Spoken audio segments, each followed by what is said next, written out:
Sir ಮೊದಲು ಇವತ್ತಿನ ಕಾರ್ಯಕ್ರಮದ ಬಗ್ಗೆ ಹೇಳಿ ಸರ್. ಆ, ತಮ್ಮೆಲ್ರಿಗೂ ಗೊತ್ತಿರೋ ಹಾಗೆ ಆ, ನಮ್ಮ ಕುಟುಂಬಕ್ಕೂ ರಾಜ್ಯದ ಜನತೆಗೂ ಆಮೇಲೆ ಚಿಕ್ಕಪೇಟೆ ವಿಧಾನಸಭಾ ಕ್ಷೇತ್ರದ ಜನತೆಗೂ ಎಲ್ರಿಗೂ ಕೂಡ ಒಂದು ತುಂಬಲಾರಂಥ ಒಂದು ನಷ್ಟ ಆಗಿರುವಂಥ ಒಂದು ಘಟನೆ ಇತ್ತೀಚೆಗೆ ಆಯಿತು.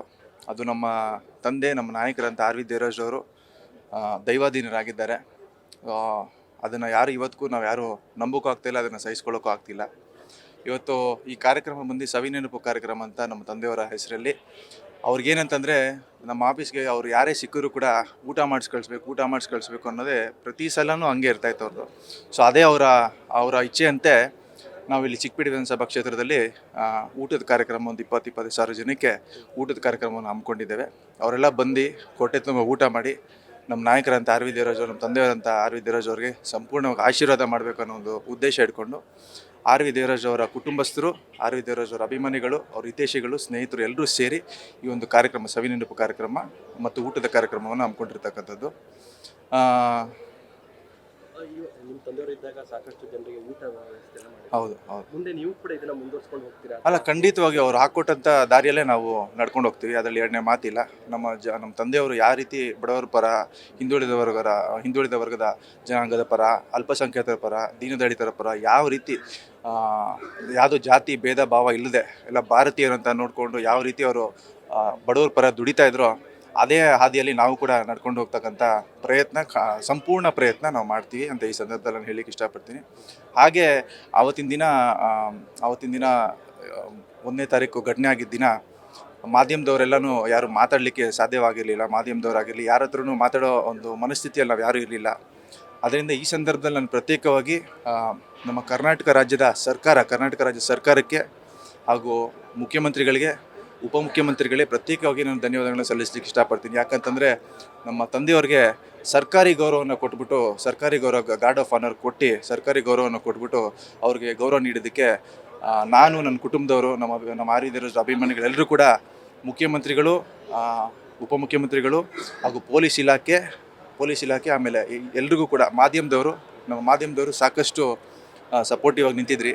ಸೊ ತಮ್ಮೆಲ್ರಿಗೂ ಕೂಡ ನಾನು ಅನಂತ ಕೋಟಿ ಧನ್ಯವಾದಗಳನ್ನು ಹೇಳಲಿಕ್ಕೆ ಮಾಧ್ಯಮದ ಮುಖಾಂತರ ಹೇಳಲಿಕ್ಕೆ ಇಷ್ಟಪಡ್ತೀನಿ. ಹಾಗೆ ಆರ್ ವಿ ದೇವರಾಜ್ ಅವರ ಅಭಿಮಾನಿಗಳು ಆವತ್ತಿನ ದಿನ ಸಹಸ್ರಾರು ಸಂಖ್ಯೆಯಲ್ಲಿ ಬಂದು ಅವರ ನೋವನ್ನು ತೋಡ್ಕೊಂಡ್ರು. ಅದಕ್ಕೆ ನಾವು ಏನು ಹೇಳಲಿಕ್ಕೆ ಸಾಧ್ಯ ಇಲ್ಲ, ಅದಕ್ಕೆ ಪದಗಳಲ್ಲಿ ನಾವು ವರ್ಣಿಸಲಿಕ್ಕೆ ಸಾಧ್ಯ ಇಲ್ಲ. ನಮಗೆಷ್ಟು ನೋವಾಗಿದೆಯೋ ಅಷ್ಟೇ ನೋವಾಗಿದೆ ಅಂತ. ಯಾಕಂದರೆ ಇಲ್ಲಿ ಹರಿದು ಬಂದಂತಕ್ಕಂಥ ಜನ ಇದೆಯಲ್ಲ, ಅದು ನಾವು ಊಹಿಸಲಿಲ್ಲ. ಈ ರೀತಿಯಂಥ ಒಂದು ಇಷ್ಟು ಜನಸಂಖ್ಯೆ ಸೇರ್ತಾರೆ ಅಂತ ಊಹಿಸಿರಲಿಲ್ಲ. ಸೊ ಅವ್ರು ಹಾಕ್ಕೊಟ್ಟಂಥ ನಮಗಿಷ್ಟೇ, ನಾವು ಡಿಸೈಡ್ ಮಾಡ್ಕೊಂಡಿರೋದು, ನಾವು ಅಂದ್ಕೊಂಡಿರೋದು ಇಷ್ಟೇ. ಅವ್ರು ಹಾಕ್ಕೊಟ್ಟಂಥ ದಾರಿಯಲ್ಲಿ, ಸಮಾಜ ಸೇವೆ ಅವ್ರು ಹಾಕ್ಕೊಟ್ಟಂಥ ದಾರಿಯಲ್ಲಿ, ಅವರು ತೋರಿಸ್ಕೊಟ್ಟಂಥ ಮಾರ್ಗದರ್ಶನದಲ್ಲಿ ನಾವೆಲ್ಲ ನಡ್ಕೊಂಡು ಹೋಗ್ತೀವಿ. ಎಲ್ಲರೂ ಕೂಡ ನಾವೆಲ್ಲ ನಡ್ಕೊಂಡು ಹೋಗ್ತೀವಿ. ಅವರ ಸ್ಫೂರ್ತಿ ಆದರ್ಶಗಳನ್ನು ನಮ್ಮ ಜೊತೆಯಲ್ಲಿ ತೊಗೊಂಡು ಹೋಗ್ತೀವಿ ಅಂತ ಈ ಸಂದರ್ಭದಲ್ಲಿ ನಾನು ಹೇಳ್ತಾ, ಮತ್ತೊಂದು ಬಾರಿ ನಾನು ನಮ್ಮ ಸರ್ಕಾರಕ್ಕೆ, ಪ್ರತ್ಯೇಕವಾಗಿ ನಮ್ಮ ಮುಖ್ಯಮಂತ್ರಿಗಳು, ಉಪಮುಖ್ಯಮಂತ್ರಿಗಳಿಗೆ ನಾನು ಧನ್ಯವಾದಗಳನ್ನ ಹೇಳಲಿಕ್ಕೆ ಇಷ್ಟಪಡ್ತೀನಿ.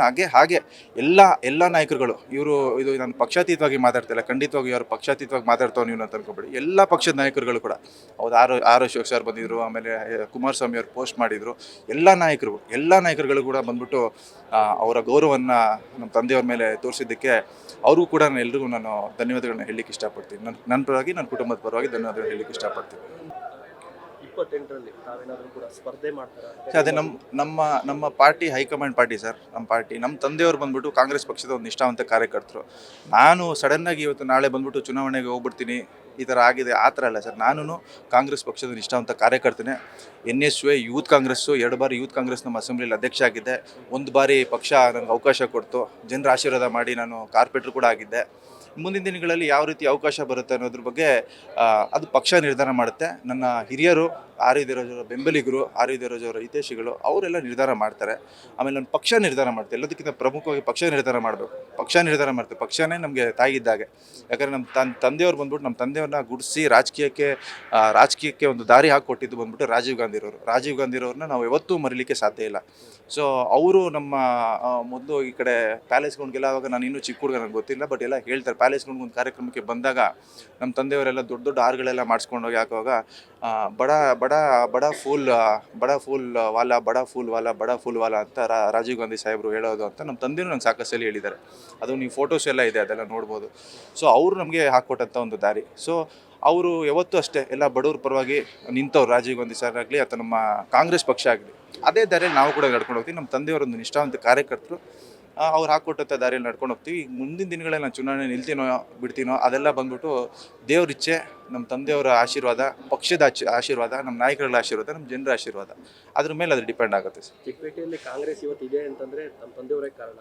ಅದನ್ನ ನೀವು ಉಳಿಸ್ಕೊಂಡು ಹೋಗ್ಬೇಕು. ನಿಮ್ಗೆ ದೊಡ್ಡ ಹೌದು ಸರ್. ಸವಾಲಿದೆ ಅಂತ. ಹಂಗೆ ನಮ್ಮ ತಂದೆಯವರು ಇದ್ದಾರೆ ಅಂದರೆ ಕೂಡ ಕಾಂಗ್ರೆಸ್ಸೇ ಕಾರಣ. ತಂದೆಯವರು ಇದೆ ಅಂದರೂ ಕಾಂಗ್ರೆಸ್ ಇದೆ ಅಂದರೆ ನಮ್ಮ ತಂದೆಯವ್ರ ಕಾರಣ. ಸೊ ಅದು ಏನಂದರೆ ನಮ್ಮ ಪಕ್ಷದಲ್ಲಿ ಅದೊಂದು ಸಿಸ್ಟಮ್. ಇವಾಗ ನಮ್ಮ ಯೂತ್ ಕಾಂಗ್ರೆಸ್ ಎಲ್ಲ ನೋಡಿದ್ರೆ ನಮ್ಗೆ ಅಲ್ಲೇ ಟ್ರೈನ್ ಮಾಡಿಬಿಟ್ಟಿರ್ತಾರೆ. ಯಾವ ರೀತಿ ನಾವು ಮುಂದಕ್ಕೆ ನಡ್ಕೊಂಡು ಹೋಗಬೇಕು, ಯಾವ ರೀತಿ ನಮ್ಮ ಉದ್ದೇಶಗಳೇನು, ನಾವು ಯಾವ ರೀತಿ ಸೇವೆಗಳು ಮಾಡಬೇಕು ಅನ್ನೋದೆಲ್ಲ ನಮಗೆ ನಮ್ಮ ಪಕ್ಷದಲ್ಲೇ ನಮ್ಗೆ ಯೂತ್ ಕಾಂಗ್ರೆಸ್ಸಲ್ಲೇ ಹೇಳ್ಕೊಡ್ತಾರೆ. ಸೊ ಆ ಹಾದಿ ಅದು ನಿಮ್ಮ ಬುಡ ಆಗಿದ್ದಾಗ ಆ ಹಾದಿಯಲ್ಲಿ ಬಂದವರು ಅದೇ ರೀತಿ ಕೆಲಸ ಮಾಡ್ಕೊಂಡೇ ಹೋಗ್ತಾರೆ. ಅದರಲ್ಲಿ ಎರಡನೇ ಮಾತಿಲ್ಲ. ಈ ಮೂಲಕ ನಿಮ್ಮ ರಾಜ್ಯ ನಾಯಕರಿಗಿರ್ಬೋದು, ಹೈಕಮಾಂಡ್ ನಾಯಕರಿಗಿರ್ಬೋದು, ಪಕ್ಷ ಕಟ್ಟುವಂಥ ವಿಚಾರ ಇರ್ಬೋದು, ಮುಂದಿನ ದಿನಗಳಲ್ಲಿ ನಿಮಗೊಂದು ಪಕ್ಷ ವೇದಿಕೆ ಆಗುತ್ತೆ. ಯಾವ ಸಂದೇಶವನ್ನು, ಯಾವ ಬೇಡಿಕೆ, ಯಾವ ಮನವಿಯನ್ನು ಇರ್ತೀರಾ ಅಂದ್ರೆ? ಸರ್, ಈ ಸಂದರ್ಭದಲ್ಲಿ ಇವತ್ತಿನ ದಿನ ನಾನು ಬೇಡಿಕೆ ಸಂದೇಶ ಏನೂ ಇಲ್ಲ ಸರ್. ನಾನು ಅಷ್ಟು ದೊಡ್ಡವನು ಅಲ್ವೇ ಅಲ್ಲ ಸರ್. ನಾನು ಏನಿದ್ರು ನಮ್ಮ ಜನರಿಗೆ ಕೆಲಸ ಮಾಡಬೇಕು, ನಮ್ಮ ತಂದೆ ಹಾಕ್ಕೊಟ್ಟಿರೋ ದಾರಿಯಲ್ಲಿ ನಾನು ಹೋಗಬೇಕು, ಇಷ್ಟೇ ನಾನು ಯೋಚನೆ. ನಮ್ಮದು ಸೇವಾ ಪ್ರತಿಷ್ಠಾ ಅಂತ ಟ್ರಸ್ಟ್ ಇದೆ. ಇದು 10-15 ವರ್ಷಗಳಿಂದ ನಾವು ನಡ್ಸ್ಕೊಂಡ್ಬರ್ತೀವಿ. ನಮ್ಮ ಸೇವೆ ಮಾಡ್ಕೊಳ್ಬೇಕು. ನಮ್ಮ ತಂದೆ ಸಂಪಾದನೆ ಮಾಡಿರ್ತಕ್ಕಂಥ ಜನರು ಇದ್ದಾರಲ್ಲ, ಅವ್ರನ್ನ ಉಳಿಸ್ಕೊಂಡು ಅವ್ರ ಕಷ್ಟ ಸುಖಗಳಲ್ಲಿ ನಾನು ಭಾಗಿಯಾಗಿ, ಯಾಕಂದ್ರೆ ಅವತ್ತೆಲ್ಲ ಹೆಗಲ್ಕೊಟ್ಟವರು, ಸಾಕಷ್ಟು ಜನ ಬಂದು ಹೆಗಲ್ಕೊಟ್ಟರು ನಮ್ಮ ತಂದೆ. ಅವ್ರಿಗೂ ಕೂಡ ನಾನು ಧನ್ಯವಾದಗಳನ್ನ ಪ್ರತ್ಯೇಕವಾಗಿ ಧನ್ಯವಾದಗಳನ್ನ ಹೇಳ್ತೀನಿ.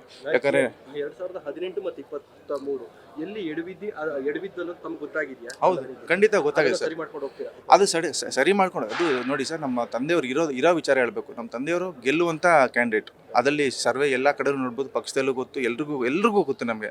ಅದು ಬೇಕು ಅಂತ ಒಬ್ಬರು ವ್ಯಕ್ತಿ ಬಂದು ಡಿಸ್ಟರ್ಬ್ ಮಾಡಿ ವೋಟ್ ಡಿವೈಡ್ ಮಾಡ್ತಕ್ಕಂಥ ಕೆಲಸ ಅದು ಈಗ ನನ್ನ ಪಕ್ಷ ರಾಜಕೀಯ ಮಾತಾಡೋದು ಬೇಡ ಸರ್. ಅದು ಡಿವೈಡ್ ಮಾಡಿದ್ರು, ಯಾರು ಮಾಡಿದ್ರು, ಏನು ಮಾಡಿದ್ರು, ರಾಜಕೀಯ ಮಾತಾಡಿದ್ರೆ ಈ ಸಂದರ್ಭದಲ್ಲಿ ತಪ್ಪಾಗುತ್ತೆ ಅಂತ ಹೇಳಿಕ್ಕೆ ಇಷ್ಟಪಡ್ತೀನಿ.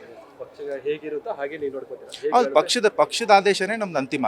ಪಕ್ಷದ ಆದೇಶ, ಪಕ್ಷದ ಹೈಕಮಾಂಡ್ ಆದೇಶ, ಅದು ನಮ್ಮ ಡಿ ಕೆ ಶಿವಕುಮಾರ್ ಅವರಾಗಿರಲಿ, ಸಿದ್ದರಾಮಯ್ಯ ಸಾಹೇಬರಾಗಿರಲಿ, ನಮ್ಮ ಪಕ್ಷ ಸೋನಿಯಾ ಗಾಂಧಿ ಅವರಾಗಿರಲಿ, ರಾಹುಲ್ ಗಾಂಧಿ ಅವರಾಗಿರಲಿ, ಕೆ ಸಿ ವೇಣುಗೋಪಾಲ್ ಅವರಾಗಿರಲಿ, ನಮ್ಮ ಮಲ್ಲಿಕಾರ್ಜುನ್ ಖರ್ಗೆ ಅವರಾಗಿರಲಿ, ಸುರ್ಜೇವಾಲಾ ಅವರಾಗಿರಲಿ, ನಮ್ಮ ಅಭಿಷೇಕ್ ದತ್ ಅವರಾಗಿರಲಿ, ಪ್ರಿಯಾಂಕಾ ಗಾಂಧಿ ಅವರು, ಇವರೆಲ್ಲ ನಮ್ಮ ಪಕ್ಷ ಅವ್ರು ಏನು ಆದೇಶ ಕೊಡ್ತಾರೋ ಅದನ್ನ ತಕ್ಕನಾಗಿ ನಾವು ಕೆಲಸ ಮಾಡ್ಕೊಂಡು ಹೋಗ್ತೀವಿ. ಪ್ರಶ್ನೆ, ನೀವು ಜನ ಜೊತೆಗೆ ಹೇಗಿರ್ತೀರಾ? ನಮ್ಮ ಜನ ಜೊತೆಲಿ ಅಂದರೆ ಈಗ ನನಗೇನಂದರೆ ನಂದೊಂದು ಇದರಲ್ಲಿ ನಾನು ಅದೃಷ್ಟ ಅನ್ಕೊಬೇಕು, ದುರದೃಷ್ಟ ಅನ್ಕೊಬೇಕು ಗೊತ್ತಿಲ್ಲ. ನನಗೆ ಈಗ ಸಡನ್ನಾಗಿ ರಾಜಕೀಯಕ್ಕೆ ಬಂದರೆ ನಾನು ಯೋಚನೆ ಮಾಡಬೇಕು, ಹೆಂಗಿರಬೇಕು, ಜನರ ಹತ್ರ ಯಾವ ರೀತಿ ಕೆಲಸ ಮಾಡಬೇಕು ಏನು ಅಂತ ಇವಾಗ ಯೋಚನೆ ಮಾಡಬೇಕಾಗತ್ತೆ. ನಾನು ರಾಜಕೀಯದಲ್ಲಿ ನಾನು 12 ವರ್ಷಗಳಿಂದ ನಾನು ರಾಜಕೀಯದಲ್ಲಿ ಇದ್ದವನು. ಸೊ ನಮ್ಮ ತಂದೆ ದಾರಿ, ನಮ್ಮ ತಂದೆ ಯಾವ ರೀತಿ ಕೆಲಸ ಮಾಡ್ಕೊಂಡು ಬಂದವರು, ಇದೆಲ್ಲ ನೋಡಿ ಬೆಳೆದಿರೋನು ನಾನು. ಅವ್ರನ್ನ ನೋಡಿ ಆದರ್ಶವಾಗಿ ತೊಗೊಂಡು, ಅವ್ರನ್ನ ಇನ್ಸ್ಪಿರೇಷನಾಗಿ ತೊಗೊಂಡು ನಾನು ಬೆಳೆದವನು. ಸೊ ನನಗೆ ಅದು ಮಾಡೋದು, ಜನರ ಸಮಸ್ಯೆ ಹೇಗೆ ಪಾಲಿಸಬೇಕು, ಅದಕ್ಕೆ ಯಾವ ರೀತಿ ಸ್ಪಂದಿಸಬೇಕು, ಅದೆಲ್ಲ ನನಗೆ ಸ್ವಲ್ಪ ಅರಿವಿದೆ. ಸ್ವಲ್ಪ ಮಟ್ಟಿಗೆ 100% ಅಂತ ಹೇಳೋಕ್ಕಾಗಲ್ಲ, ಬಟ್ ಸ್ವಲ್ಪ ಮಟ್ಟಿಗೆ ಅರಿವಿದೆ. ಅದೇ ರೀತಿ ಅವರು ಯಾವ ರೀತಿ ಕೆಲಸ ಮಾಡ್ಕೊಂಡು ಹೋಗ್ತೀರೋ ಅದೇ ದಾರಿಯಲ್ಲಿ ನಾನು ಮುಂದೆ ನಡ್ಕೊಂಡು ಹೋಗ್ತೀನಿ. ಕಷ್ಟ ಅಂದಾಗ ದೇವರಾಜ್ ಅವರು ಇರ್ತಾ ಇದ್ರು, ಈಗ ಯುವರಾಜ್ ಅವರು ಸಿಗ್ತಾರೆ. ಅದು ಅದರಲ್ಲಿ 100% 100% ಭಾಗ ನಮ್ಮ ತಂದೆ ಯಾವ ರೀತಿ ಜನರಿಗೆ ಸ್ಪಂದನೆ ಮಾಡ್ತಾಯಿದ್ರು ಅದೇ ರೀತಿ ನಾನು ಇದ್ದೇ ಇರ್ತೀನಿ ಖಂಡಿತವಾಗಿ. ಆಮೇಲೆ ಕೊನೆಯದಾಗ ಒಂದು ಮಾತು ಹೇಳ್ತೀನಿ, ಚಿಕ್ಕಪೇಟೆ ವಿಧಾನಸಭಾ ಕ್ಷೇತ್ರದ ಜನತೆಗೆ, ಅದು ಕರ್ನಾಟಕದ ಜನತೆಗೆ, ಯಾವತ್ತೇ ಇರಲಿ ಏನೇ ಇದ್ರೂ ಕೂಡ ನಾನು ಆರ್ ವಿ ದೇವರಾಜ್ ಅವ್ರ ಮಗ. ಅವ್ರು ಯಾವ ರೀತಿ ನಡ್ಕೊಂಡು ಬಂದರು, ಯಾವ ರೀತಿ ನಿಮಗೆಲ್ಲ ನಿಮ್ಮ ಜೊತೆಯಲ್ಲಿ ಸಾಥ್ ಕೊಟ್ಕೊಂಡು, ಯಾವ ರೀತಿ ನಿಮ್ಮ ಜೊತೆಯಲ್ಲಿ ಕೈ ಹಿಡ್ಕೊಂಡಿದ್ರು, ಅದೇ ರೀತಿ ನಾನು ಕೂಡ ಪ್ರಯತ್ನ ಪಡ್ತೀನಿ, 100% ಪ್ರಯತ್ನ ಪಡ್ತೀನಿ. ಅವ್ರ ರೀತಿ ಯಾರು ಇರೋಕ್ಕೆ ಸಾಧ್ಯ ಇಲ್ಲ. ಅವ್ರು ಆರ್ ವಿ ದೇವರಾಜ್ ಅಂದರೆ ಒಂದೇ. ಅವ್ರ ಥರ ನಾನು ಆಗ್ತೀನಿ, ನಂತರ ಅವ್ರು ಆಗ್ತಾರೆ, ಇದೆಲ್ಲ ಸಾಧ್ಯ ಇಲ್ಲದಿರೋದು. ಅವರೇ. ಸೊ ನಾನು ಅವ್ರು ಹಾಕ್ಕೊಟ್ಟಂಥ ಒಂದು ಮಾರ್ಗದರ್ಶನದಲ್ಲಿ ನಡ್ಕೊಂಡು ಹೋಗ್ತೀನಿ. Thank you.